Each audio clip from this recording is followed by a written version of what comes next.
ओम श्री गणेशाय नमः। अथ श्री गणपत्यथर्वशीर्षम्। हरिः ओम नमस्ते गणपतये। त्वमेव प्रत्यक्षं तत्त्वमसि। त्वमेव केवलं कर्तासि। त्वमेव केवलं धर्तासि। त्वमेव केवलं हर्तासि।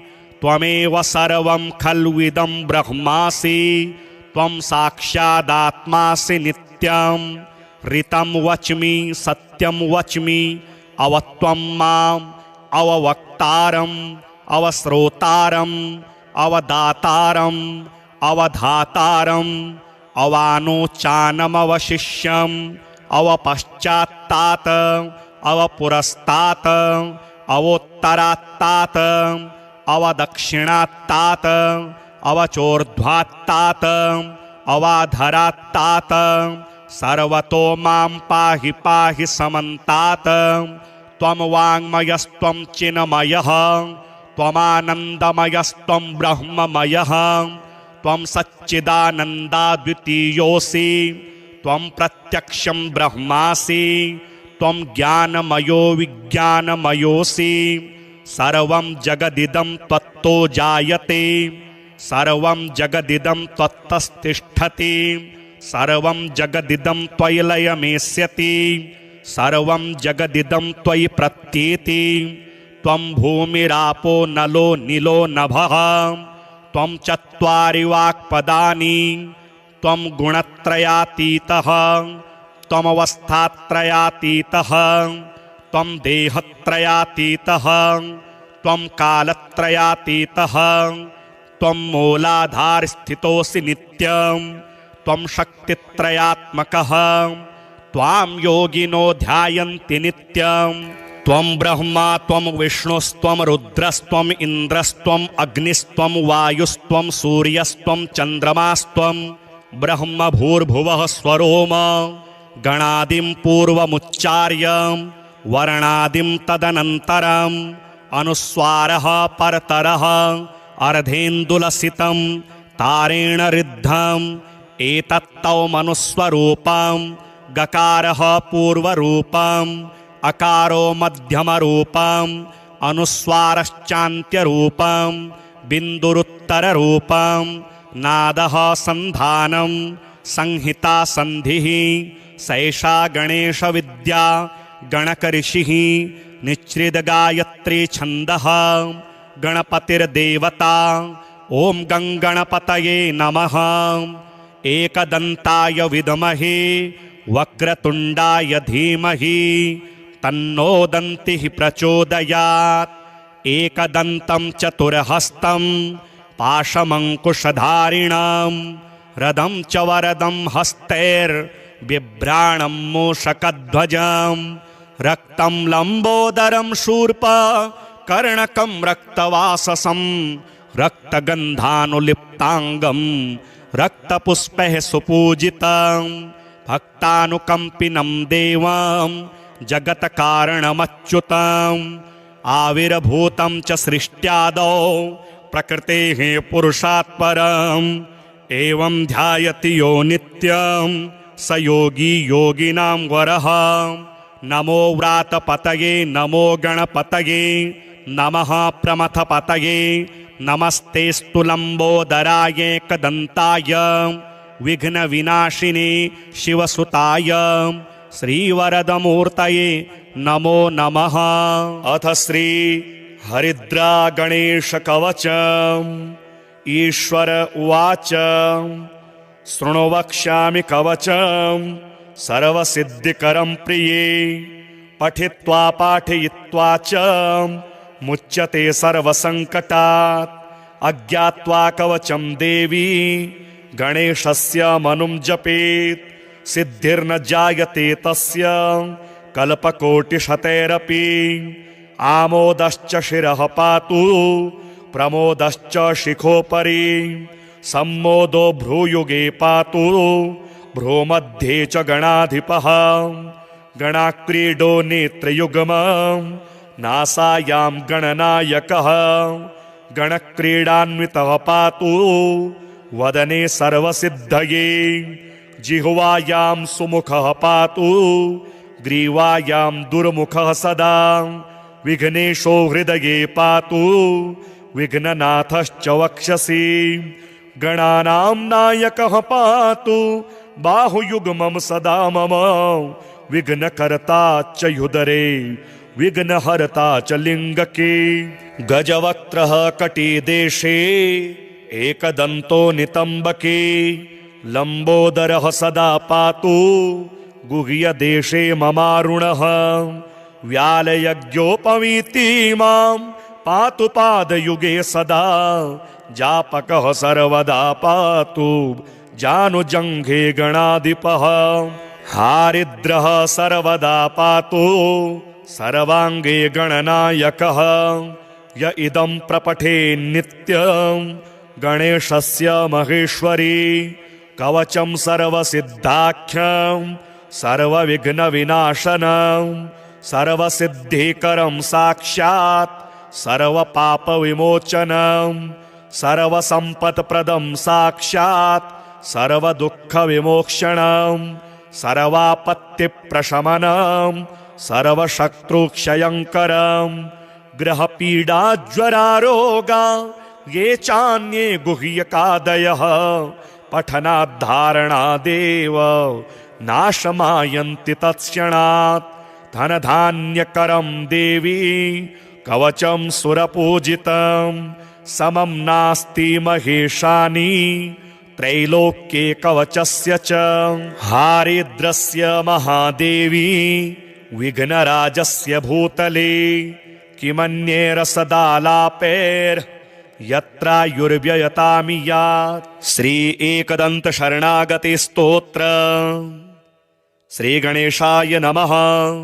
देवर्षय ऊचुः सदात्मरूपं सकलादिभूतं ममायिनं सोऽहमचिन्त्य बोधम् अनादिमध्यान्तविहीनमेकं तमेकदन्तं शरणं व्रजामः। अनन्तचिद्रूपमयं गणेशमभेदभेदादिविहीनमाद्यं हृदि प्रकाशस्य दरं स्वधिस्थं तमेकदन्तं शरणं व्रजामः। समाधिसंस्थं हृदि योगिनां यं प्रकाशरूपेण विभातमेतं सदा निरालम्बसमाधिगम्यं तमेकदन्तं शरणं व्रजामः। स्वबिम्बभावेन विलासयुक्तां प्रत्यक्षमायां विविधस्वरूपां स्ववीर्यकं तत्र ददाति यो वै तमेकदन्तं शरणं व्रजामः। त्वदीयवीर्येण समर्थभूता स्वमायया संरचितं च विश्वं तुरीयकं ह्यात्मप्रतीतिसंज्ञं तमेकदन्तं शरणं व्रजामः। स्वदीयसत्ताधरमेकदन्तं गुणेश्वरं यं गुणबोधितारं भजन्तमत्यन्तमजं त्रिसंस्थं तमेकदन्तं शरणं व्रजामः। ततः स्वया प्रेरितनादकेन सुसुप्तिसंज्ञं रचितं जगद्वै समानरूपं युवयत्र संस्थं तमेकदन्तं शरणं व्रजामः। तदेव विश्वं कृपया प्रभूतं द्विभावमादौ तमसा विभान्तं अनेकरूपं च तथैकभूतं तमेकदन्तं शरणं व्रजामः। ततस्त्वया प्रेरितकेन सृष्टं बभूव सूक्ष्मं जगदेकसंस्थं स्वसात्विकं स्वप्नमनन्तमाद्यं तमेकदन्तं शरणं व्रजामः। तदेव स्वप्नं तपसा गणेश सुसिद्धरूपं विविधं बभूव सदैकरूपं कृपया च तेद्य तमेकदन्तं शरणं व्रजामः। त्वदाज्ञया तेन त्वया हृदिस्थं तथा सुसृष्टं जगदंशरूपं विभिन्न जाग्रन्मयमप्रमेयं तमेकदन्तं शरणं व्रजामः। तदेव जाग्रद्रजसा विभातं विलोकितं त्वत्कृपया स्मृतेन बभूव भिन्नं च सदेकरूपं तमेकदन्तं शरणं व्रजामः तदेव सृष्ट्वा प्रकृतिस्वभावात् तदन्तरे त्वं च विभासि नित्यं धियः प्रदाता गणनाथ एकस्तमेकदन्तं शरणं व्रजामः त्वदाज्ञया भान्ति ग्रहाश्च सर्वे प्रकाशरूपाणि विभान्ति खेवै भ्रमन्ति नित्यं स्वविहारकार्यास्तमेकदन्तं शरणं व्रजामः त्वदाज्ञया सृष्टिकरो विधाता त्वदाज्ञया पालक एव विष्णुः त्वदाज्ञया संहरको हरोऽपि तमेकदन्तं शरणं व्रजामः तदाज्ञया भूमिजलेऽत्र संस्थे यदाज्ञयापः प्रवहन्ति नद्यः स्वतीर्थसंस्थश्च कृतः समुद्रस्तमेकदन्तं शरणं व्रजामः यदाज्ञया देवगणादिविस्था ददन्ति वै कर्मफलानि नित्यं यदाज्ञया शैलगणाः स्थिरा वै तमेकदन्तं शरणं व्रजामः यदाज्ञया शेषधराधरो वै यदाज्ञया मोहप्रदश्च कामः यदाज्ञया कालधरोर्यमा च तमेकदन्तं शरणं व्रजामः यदाज्ञया वाति विभाति वायुर्यदाज्ञयाग्निर्जठरादिसंस्थः यदाज्ञयेदं सचराचरं च तमेकदन्तं शरणं व्रजामः यदन्तरे संस्थितमेकदन्तस्तदाज्ञया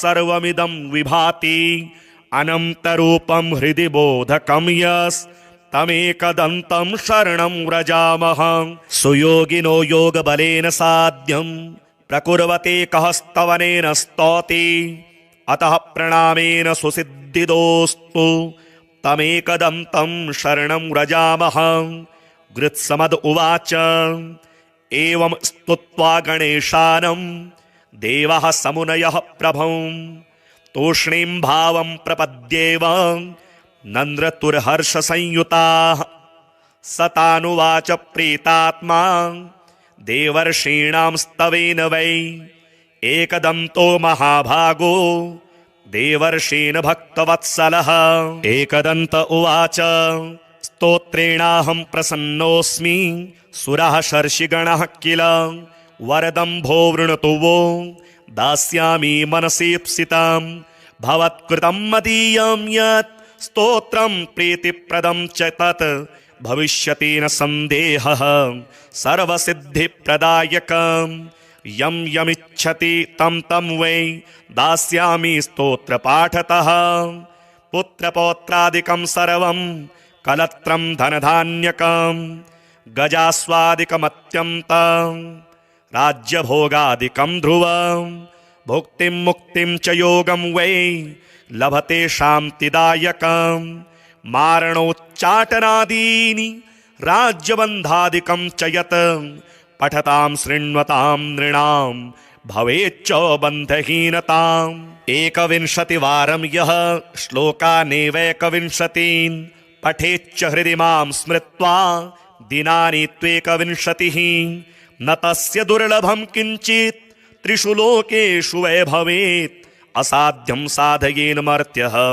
सर्वत्र विजयी भवेत् नित्यं यः पठति स्तोत्रं ब्रह्मभूतः स वै नरः तस्य दर्शनतः सर्वे देवाः पूता भवन्ति च हरिः ॐ नमस्ते गणपतये त्वमेव प्रत्यक्षं तत्त्वमसि त्वमेव केवलं कर्तासि त्वमेव केवलं धर्तासि त्वमेव केवलं हरतासि त्वमेव सर्वं खल्विदं ब्रह्मासि त्वं साक्षादात्मासि नित्यं ऋतं वच्मि सत्यं वच्मि अवत्वं माम् अववक्तारम् अवश्रोतारम् अवदातारम् अवधातारम् अवानोचानमवशिष्यम् अवपश्चात्तात अवपुरस्तात अवोत्तरात्तात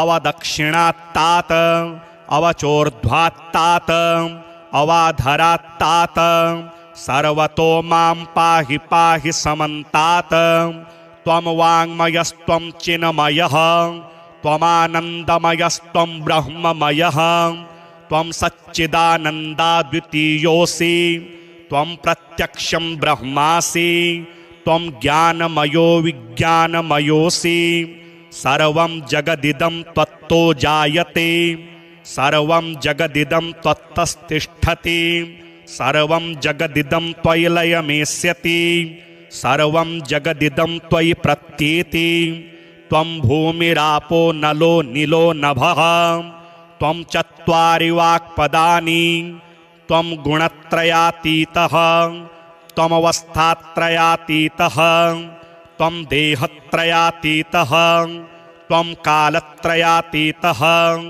त्वं मूलाधारस्थितोऽसि नित्यं त्वं शक्तित्रयात्मकः त्वां योगिनो ध्यायन्ति नित्यं त्वं ब्रह्मा त्वं विष्णुस्त्वं रुद्रस्त्वम् इन्द्रस्त्वम् अग्निस्त्वं वायुस्त्वं सूर्यस्त्वं चन्द्रमास्त्वं ब्रह्म भूर्भुवः स्वरोम गणादिं पूर्वमुच्चार्य वर्णादिं तदनन्तरम् अनुस्वारः परतरः अर्धेन्दुलसितं तारेण ऋद्धम् एतत्तौ मनुस्वरूपं गकारः पूर्वरूपम् अकारो मध्यमरूपम् अनुस्वारश्चान्त्यरूपम् बिन्दुरुत्तररूपम् नादः सन्धानं संहिता सन्धिः सैषा गणेशविद्या गणकऋषिः निच्छ्रितगायत्री छन्दः गणपतिर्देवता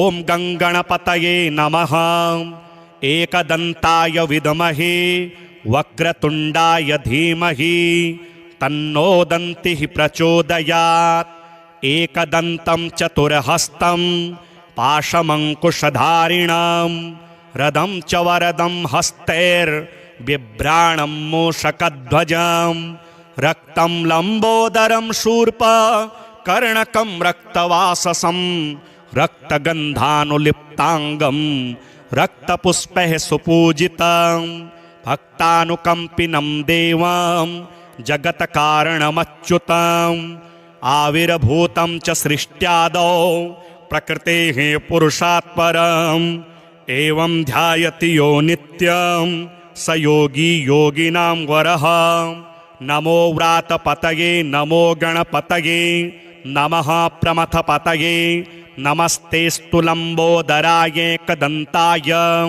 विघ्नविनाशिने शिवसुताय श्रीवरदमूर्तये नमो नमः।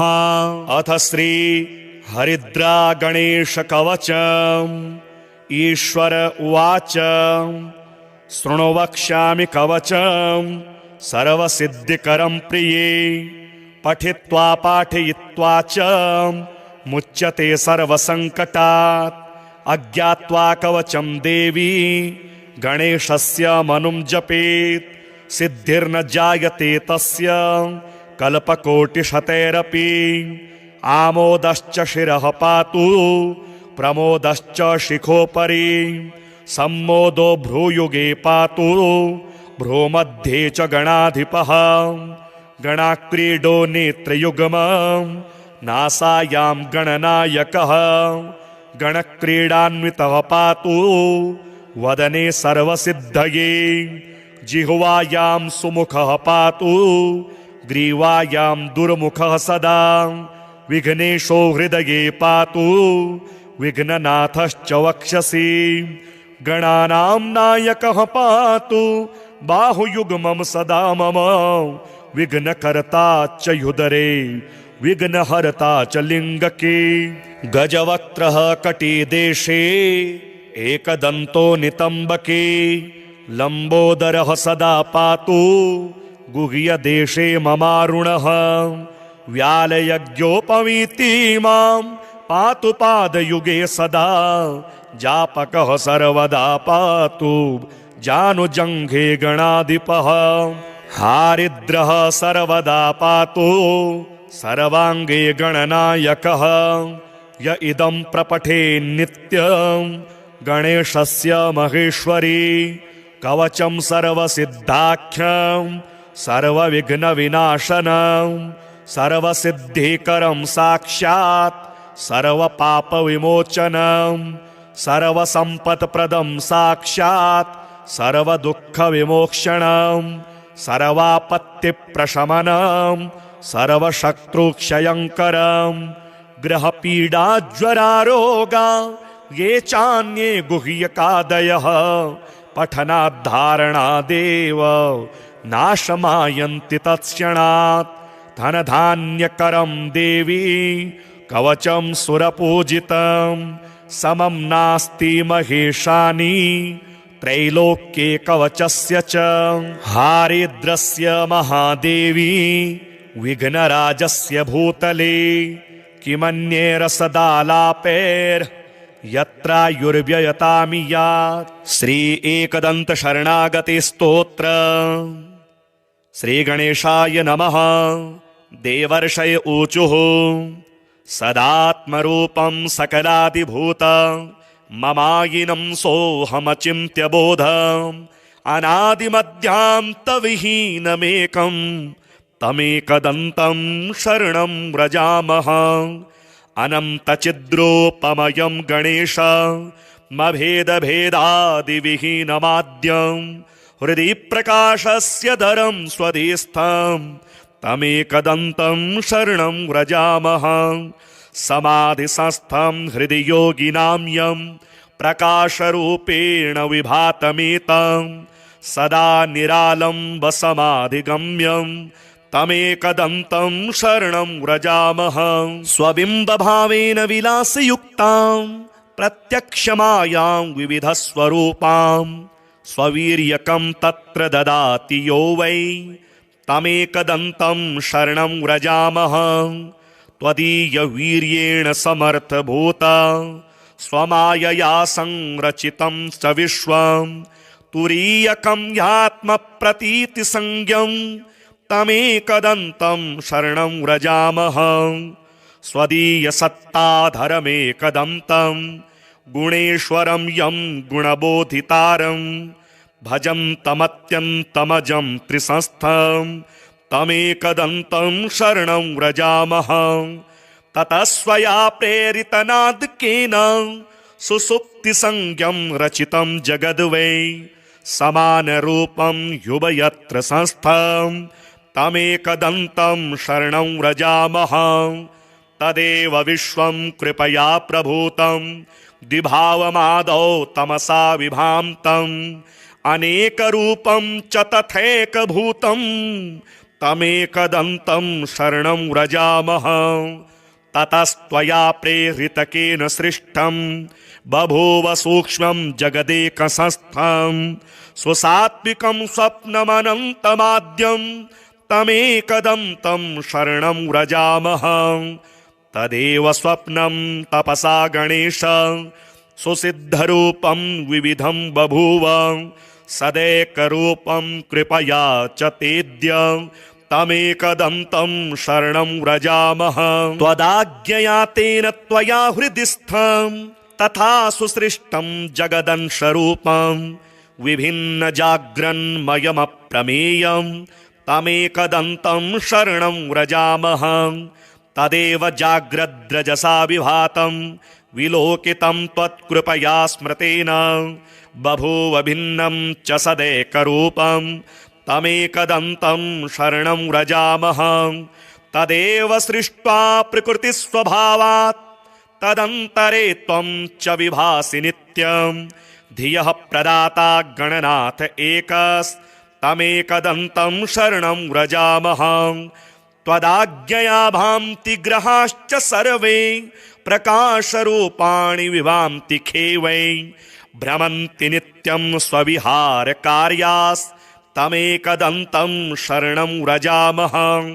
त्वदाज्ञया सृष्टिकरो विधाता त्वदाज्ञया पालक एव विष्णुः त्वदाज्ञया संहरको हरोऽपि तमेकदन्तं शरणं व्रजामः।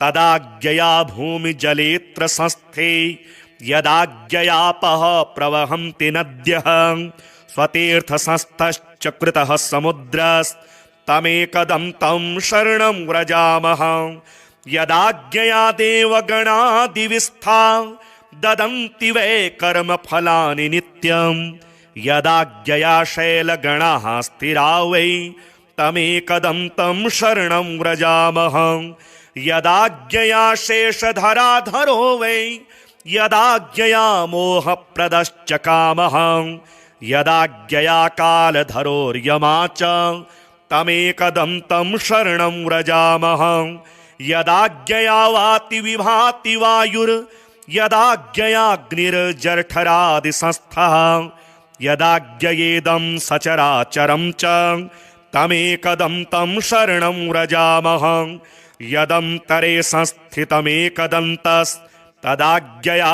सर्वमिदं विभाति अनन्तरूपं हृदि बोधकं यस्तमेकदन्तं शरणं व्रजामः सुयोगिनो योगबलेन साध्यं प्रकुर्वते कः स्तवनेन स्तौति अतः प्रणामेन सुसिद्धिदोस्तु तमेकदन्तं शरणं व्रजामः गृत्समद उवाच एवं स्तुत्वा गणेशानं देवः समुनयः प्रभुं तूष्णीं भावं प्रपद्येव नन्द्रतुर्हर्षसंयुताः सतानुवाच प्रीतात्मा देवर्षीणां स्तवेन वै एकदन्तो महाभागो देवर्षीन् भक्तवत्सलः एकदन्त उवाच स्तोत्रेणाहं प्रसन्नोऽस्मि सुरः शर्षिगणः किल वरदम्भो वृणतु वो दास्यामि मनसीप्सितां भवत्कृतं मदीयं यत् स्तोत्रं प्रीतिप्रदं च तत् भविष्यति न सन्देहः सर्वसिद्धिप्रदायकं यं यमिच्छति तं तं वै दास्यामि स्तोत्रपाठतः पुत्रपौत्रादिकं सर्वं कलत्रं धनधान्यकं गजास्वादिकमत्यन्तं राज्यभोगादिकं ध्रुवं भुक्तिं मुक्तिं च योगं वै लभते शान्तिदायकं मारणोच्चाटनादीनि राज्यबन्धादिकं च यत् पठतां शृण्वतां नृणां भवेच्च बन्धहीनताम् एकविंशतिवारं यः श्लोकानेवैकविंशतीन् पठेच्च हृदि मां स्मृत्वा दिनानि त्वेकविंशतिः न तस्य दुर्लभं किञ्चित् त्रिषु लोकेषु वै भवेत् असाध्यं साधयेन मर्त्यः सर्वत्र विजयी भवेत् नित्यं यः पठति स्तोत्रं ब्रह्मभूतः स वै नरः तस्य दर्शनतः सर्वे देवाः पूता भवन्ति च हरिः ॐ नमस्ते गणपतये त्वमेव प्रत्यक्षं तत्त्वमसि त्वमेव केवलं कर्तासि त्वमेव केवलं धर्तासि त्वमेव केवलं हरतासि त्वमेव सर्वं खल्विदं ब्रह्मासि त्वं साक्षादात्मासि नित्यं ऋतं वच्मि सत्यं वच्मि अवत्वं माम् अववक्तारम् अवश्रोतारम् अवदातारम् अवधातारम् अवानोचानमवशिष्यम् अवपश्चात्तात अवपुरस्तात अवोत्तरात्तात अवदक्षिणात्तात अवचोर्ध्वात्तात अवाधरात्तात सर्वतो मां पाहि पाहि समन्तात् त्वं वाङ्मयस्त्वं चिन्मयः त्वमानन्दमयस्त्वं ब्रह्ममयः त्वं सच्चिदानन्दाद्वितीयोऽसि त्वं प्रत्यक्षं ब्रह्मासि त्वं ज्ञानमयो विज्ञानमयोऽसि सर्वं जगदिदं त्वत्तो जायते सर्वं जगदिदं त्वत्तस्तिष्ठति सर्वं जगदिदं त्वयि लयमेष्यति सर्वं जगदिदं त्वयि प्रत्येति त्वं भूमिरापो नलो नीलो नभः त्वं चत्वारि वाक्पदानि त्वं गुणत्रयातीतः त्वमवस्थात्रयातीतः त्वं देहत्रयातीतः त्वं कालत्रयातीतः त्वं मूलाधारस्थितोऽसि नित्यं त्वं शक्तित्रयात्मकः त्वां योगिनो ध्यायन्ति नित्यं त्वं ब्रह्मा त्वं विष्णुस्त्वं रुद्रस्त्वम् इन्द्रस्त्वम् अग्निस्त्वं वायुस्त्वं सूर्यस्त्वं चन्द्रमास्त्वं ब्रह्म भूर्भुवः स्वरोम गणादिं पूर्वमुच्चार्य वर्णादिं तदनन्तरम् अनुस्वारः परतरः अर्धेन्दुलसितं तारेण ऋद्धम् एतत्तौ मनुस्वरूपं गकारः पूर्वरूपम् अकारो मध्यमरूपम् अनुस्वारश्चान्त्यरूपम् बिन्दुरुत्तररूपम् नादः सन्धानं संहिता सन्धिः सैषा गणेशविद्या गणकऋषिः निच्छ्रितगायत्री छन्दः गणपतिर्देवता ॐ गङ्गणपतये नमः एकदन्ताय विद्महे वक्रतुण्डाय धीमहि तन्नो दन्तिः प्रचोदयात् एकदन्तं चतुर्हस्तं पाशमङ्कुशधारिणां रदं च वरदं हस्तैर्बिभ्राणं मूषकध्वजं रक्तं लम्बोदरं शूर्पा कर्णकं रक्तवाससं रक्तगन्धानुलिप्ताङ्गं रक्तपुष्पैः सुपूजितं भक्तानुकम्पिनं देवं जगत्कारणमच्युतम् आविर्भूतं च सृष्ट्यादौ प्रकृतेः पुरुषात् परम् एवं ध्यायति यो नित्यं स योगी योगिनां वरः नमो व्रातपतये नमो गणपतये नमः प्रमथपतये नमस्तेस्तु लम्बोदराय एकदन्ताय विघ्नविनाशिने शिवसुताय श्रीवरदमूर्तये नमो नमः।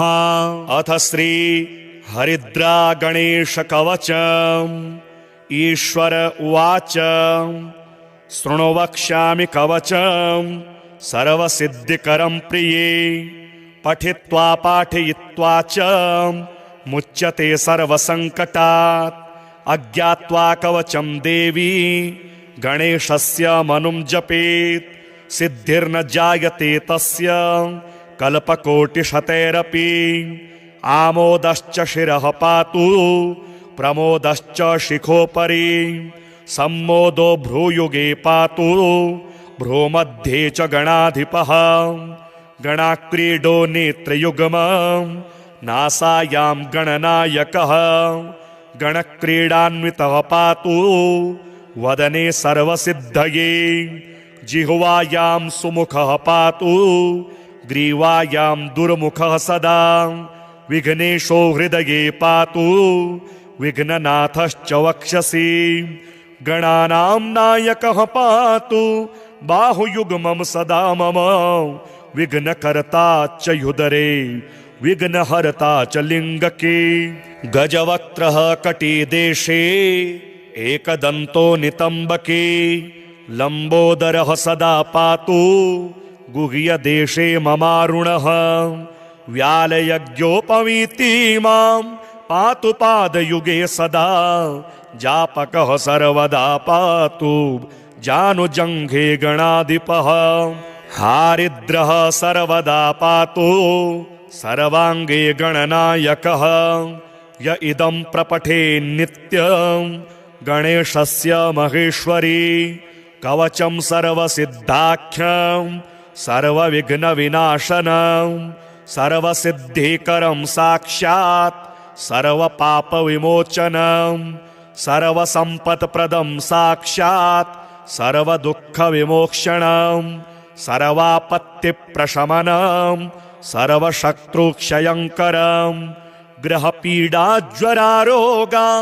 ये चान्ये गुह्यकादयः पठनाद्धारणादेव नाशमायन्ति तत्क्षणात् धनधान्यकरं देवी कवचं सुरपूजितं समं नास्ति महेशानि त्रैलोक्ये कवचस्य च हारिद्रस्य महादेवी विघ्नराजस्य भूतले किमन्येरसदालापैर् यत्रायुर्व्ययतामियात्। श्री एकदन्त शरणागति स्तोत्र। श्री गणेशाय नमः।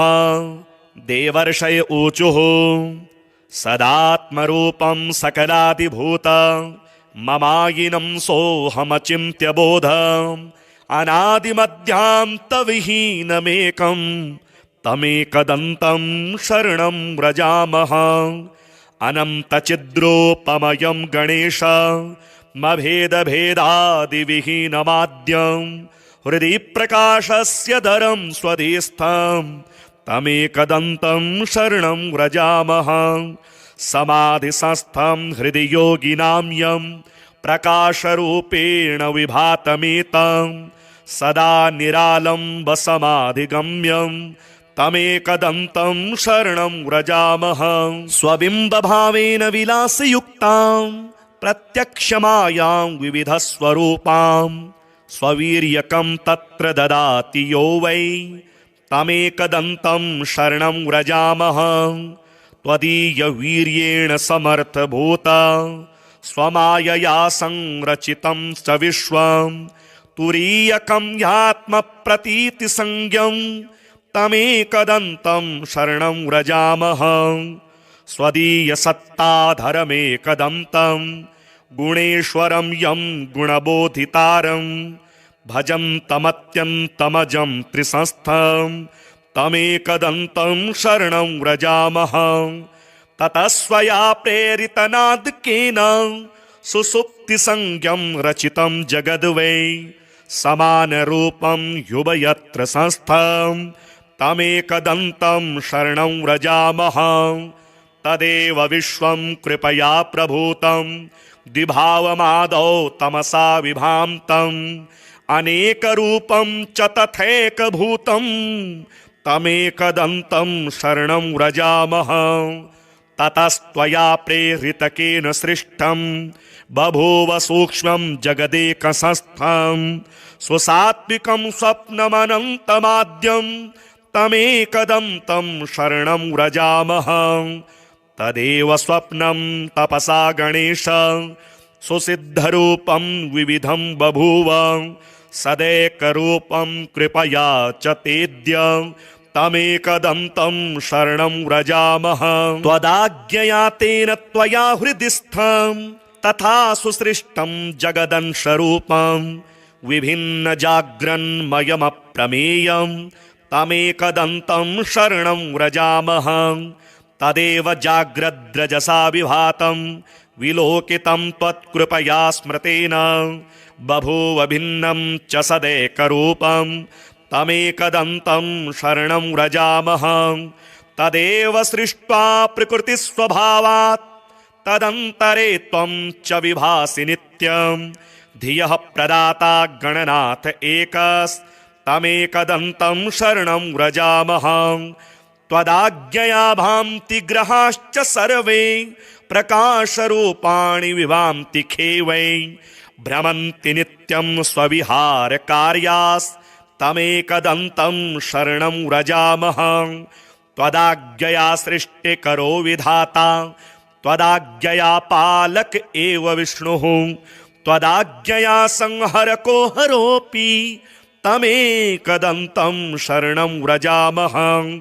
तदाज्ञया भूमिजलेऽत्र संस्थे यदाज्ञयापः प्रवहन्ति नद्यः स्वतीर्थसंस्थश्च कृतः समुद्रस्तमेकदन्तं शरणं व्रजामः।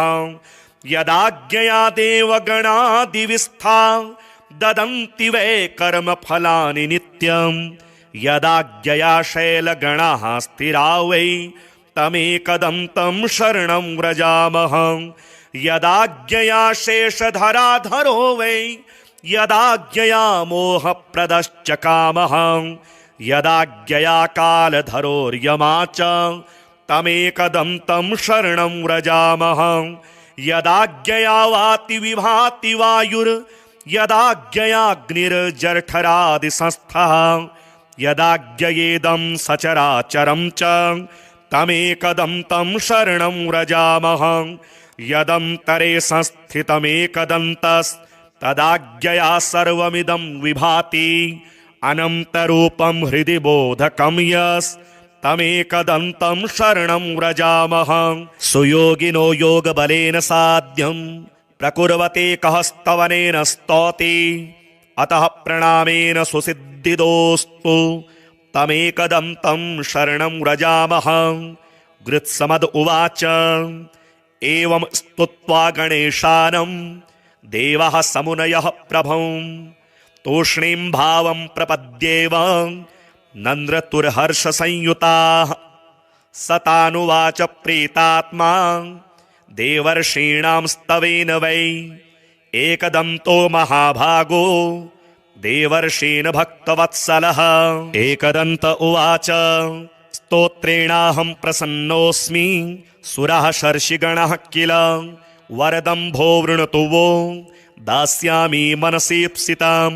भवत्कृतं मदीयं यत् स्तोत्रं प्रीतिप्रदं च तत् भविष्यति न सन्देहः सर्वसिद्धिप्रदायकम्। यं यमिच्छति तं तं वै दास्यामि स्तोत्रपाठतः। पुत्रपौत्रादिकं सर्वं कलत्रं धनधान्यकं गजास्वादिकमत्यन्तं राज्यभोगादिकं ध्रुवं। भुक्तिं मुक्तिं च योगं वै लभते शान्तिदायकं। मारणोच्चाटनादीनि राज्यबन्धादिकं च यत् पठतां शृण्वतां नृणां भवेच्च बन्धहीनताम्। एकविंशतिवारं यः श्लोकानेवैकविंशतीन् पठेच्च हृदि मां स्मृत्वा दिनानि त्वेकविंशतिः न तस्य दुर्लभं किञ्चित् त्रिषु लोकेषु वै भवेत्। असाध्यं साधयेन मर्त्यः सर्वत्र विजयी भवेत्। नित्यं यः पठति स्तोत्रं ब्रह्मभूतः स वै नरः तस्य दर्शनतः सर्वे देवाः पूता भवन्ति च। हरिः ॐ नमस्ते गणपतये त्वमेव प्रत्यक्षं तत्त्वमसि। त्वमेव केवलं कर्तासि त्वमेव केवलं धर्तासि त्वमेव केवलं हरतासि त्वमेव सर्वं खल्विदं ब्रह्मासि। त्वं साक्षादात्मासि नित्यं ऋतं वच्मि सत्यं वच्मि अवत्वं माम् अववक्तारम् अवश्रोतारम् अवदातारम् अवधातारम् अवानोचानमवशिष्यम् अवपश्चात्तात अवपुरस्तात् अवोत्तरात्तात अवदक्षिणात्तात अवचोर्ध्वात्तात अवाधरात्तात सर्वतो मां पाहि पाहि समन्तात्। त्वं वाङ्मयस्त्वं चिन्मयः त्वमानन्दमयस्त्वं ब्रह्ममयः त्वं सच्चिदानन्दाद्वितीयोऽसि त्वं प्रत्यक्षं ब्रह्मासि त्वं ज्ञानमयो विज्ञानमयोऽसि। सर्वं जगदिदं त्वत्तो जायते सर्वं जगदिदं त्वत्तस्तिष्ठति सर्वं जगदिदं त्वयि लयमेष्यति सर्वं जगदिदं त्वयि प्रत्येति।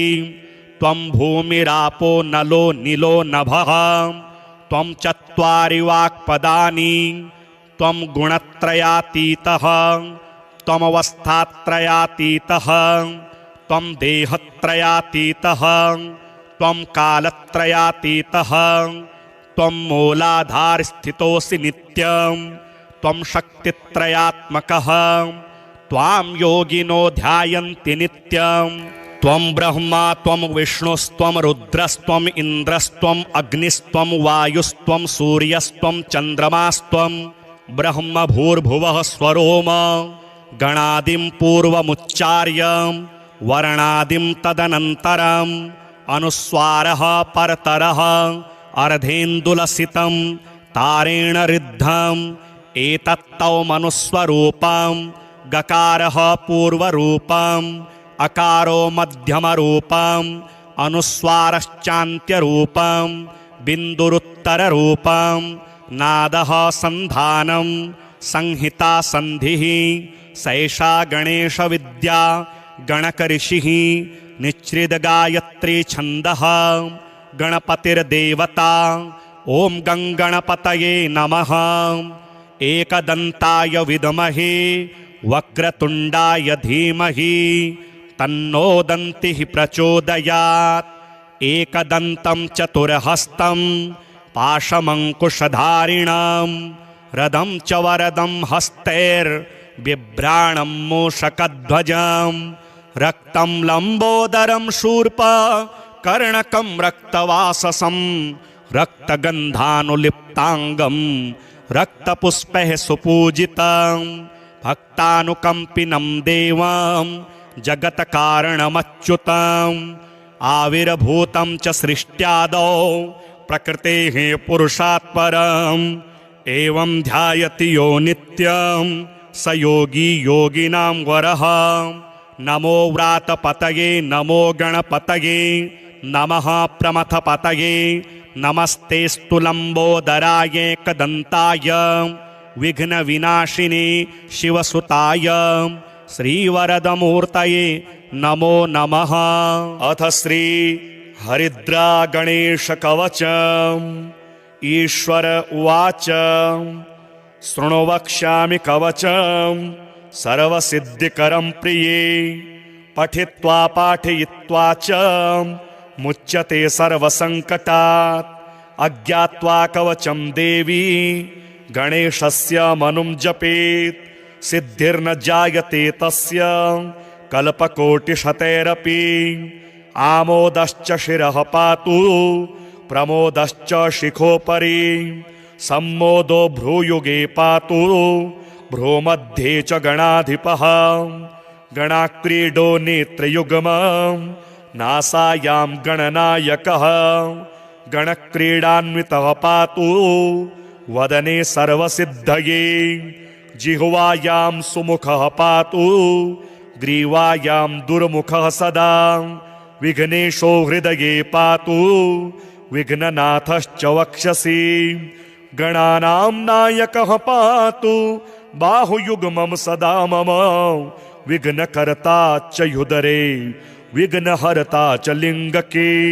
गजवक्त्रः कटिदेशे एकदन्तो नितम्बके लम्बोदरः सदा पातु गुह्यदेशे ममारुणः। व्यालयज्ञोपवीति मां पातु पादयुगे सदा जापकः सर्वदा पातु जानुजङ्घे गणाधिपः। हारिद्रः सर्वदा पातु सर्वाङ्गे गणनायकः। य इदं प्रपठे नित्यं गणेशस्य महेश्वरी कवचं सर्वसिद्धाख्यं सर्वविघ्नविनाशनं सर्वसिद्धिकरं साक्षात् सर्वपापविमोचनं सर्वसम्पत्प्रदं साक्षात् सर्वदुःखविमोक्षणं सर्वापत्तिप्रशमनं सर्वशत्रुक्षयङ्करं ग्रहपीडाज्वरारोगा ये चान्ये गुह्यकादयः पठनाद्धारणादेव नाशमायन्ति तत्क्षणात्। धनधान्यकरं देवी कवचं सुरपूजितं समं नास्ति महेशानि त्रैलोक्ये कवचस्य च। हारिद्रस्य महादेवी विघ्नराजस्य भूतले किमन्ये रसदालापैर् यत्रायुर्व्ययतामि यात्। श्री एकदन्त शरणागति स्तोत्र। श्री गणेशाय नमः। देवर्षय ऊचुः सदात्मरूपं सकलादिभूत ममायिनं सोऽहमचिन्त्य बोधम् अनादिमध्यान्तविहीनमेकं तमेकदन्तं शरणं व्रजामः। अनन्तचिद्रूपमयं गणेश मभेदभेदादिविहीनमाद्यं हृदि प्रकाशस्य धरं स्वदेस्थं तमेकदन्तं शरणं व्रजामः।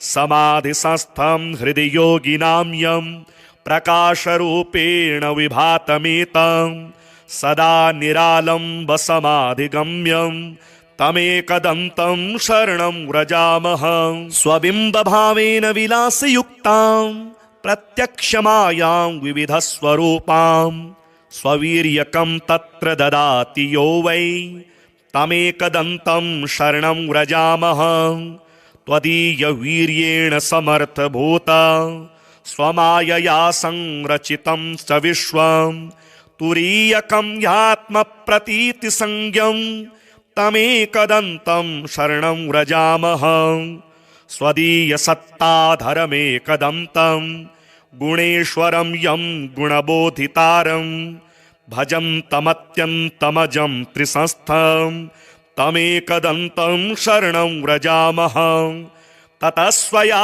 प्रेरितनादकेन सुसुप्तिसंज्ञं रचितं जगद्वै समानरूपं युवयत्र संस्थं तमेकदन्तं शरणं व्रजामः तदेव विश्वं कृपया प्रभूतं द्विभावमादौ तमसा विभान्तम् अनेकरूपं च तथैकभूतं तमेकदन्तं शरणं व्रजामः ततस्त्वया प्रेरितकेन सृष्टं बभूव सूक्ष्मं जगदेकसंस्थं स्वसात्विकं स्वप्नमनन्तमाद्यं तमेकदन्तं शरणं व्रजामः तदेव स्वप्नं तपसा गणेश सुसिद्धरूपं विविधं बभूव सदैकरूपं कृपया च तेद्य तमेकदन्तं शरणं व्रजामः त्वदाज्ञया तेन त्वया हृदि स्थं तथा सुसृष्टं जगदंशरूपं विभिन्न जाग्रन्मयमप्रमेयं तमेकदन्तं शरणं व्रजामः तदेव जाग्रद्रजसा विभातं विलोकितं त्वत्कृपया स्मृतेन बभूव भिन्नं च सदैकरूपं तमेकदन्तं शरणं व्रजामः तदेव सृष्ट्वा प्रकृतिस्वभावात् तदन्तरे त्वं च विभासि नित्यं धियः प्रदाता गणनाथ एकस्तमेकदन्तं शरणं व्रजामः त्वदाज्ञया भान्ति ग्रहाश्च सर्वे प्रकाशरूपाणि विभान्ति खेवै भ्रमन्ति नित्यं स्वविहारकार्यास्तमेकदन्तं शरणं व्रजामः त्वदाज्ञया सृष्टिकरो विधाता त्वदाज्ञया पालक एव विष्णुः त्वदाज्ञया संहरको हरोऽपि तमेकदन्तं शरणं व्रजामः तदाज्ञया भूमिजलेऽत्र संस्थे यदाज्ञयापः प्रवहन्ति नद्यः स्वतीर्थसंस्थश्च कृतः समुद्रस्तमेकदन्तं शरणं व्रजामः यदाज्ञया देवगणादिविस्था ददन्ति वै कर्मफलानि नित्यं यदाज्ञया शैलगणाः स्थिरा वै तमेकदन्तं शरणं व्रजामः यदाज्ञया शेषधराधरो वै यदाज्ञया मोहप्रदश्च कामः यदाज्ञया कालधरोर्यमा च तमेकदन्तं शरणं व्रजामः यदाज्ञया वाति विभाति वायुर्यदाज्ञयाग्निर्जठरादिसंस्थः यदाज्ञयेदं सचराचरं च तमेकदन्तं शरणं व्रजामः यदन्तरे संस्थितमेकदन्तस्तदाज्ञया सर्वमिदं विभाति अनन्तरूपं हृदि बोधकं यस्तमेकदन्तं शरणं व्रजामः सुयोगिनो योगबलेन साध्यं प्रकुर्वते कः स्तवनेन स्तौति अतः प्रणामेन सुसिद्धिदोस्तु तमेकदन्तं शरणं व्रजामः गृत्समद उवाच एवं स्तुत्वा गणेशानं देवः समुनयः प्रभुं तूष्णीं भावं प्रपद्येव नन्द्रतुर्हर्षसंयुताः सतानुवाच प्रीतात्मा देवर्षीणां स्तवेन वै एकदन्तो महाभागो देवर्षीन् भक्तवत्सलः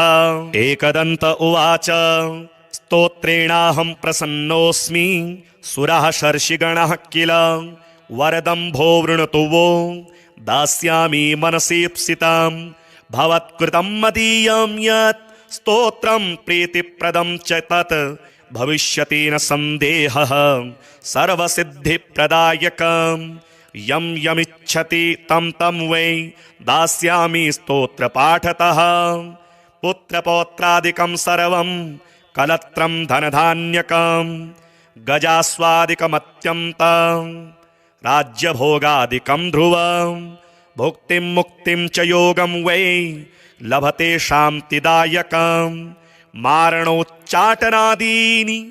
राज्यबन्धादिकं च यत् पठतां शृण्वतां नृणां भवेच्च बन्धहीनताम् 21 यः श्लोकानेवैकविंशतीन् पठेच्च हृदि मां स्मृत्वा दिनानि त्वेकविंशतिः न तस्य दुर्लभं किञ्चित् त्रिषु लोकेषु वै भवेत् असाध्यं साधयेन मर्त्यः सर्वत्र विजयी भवेत् नित्यं यः पठति स्तोत्रं ब्रह्मभूतः स वै नरः तस्य दर्शनतः सर्वे देवाः पूता भवन्ति च।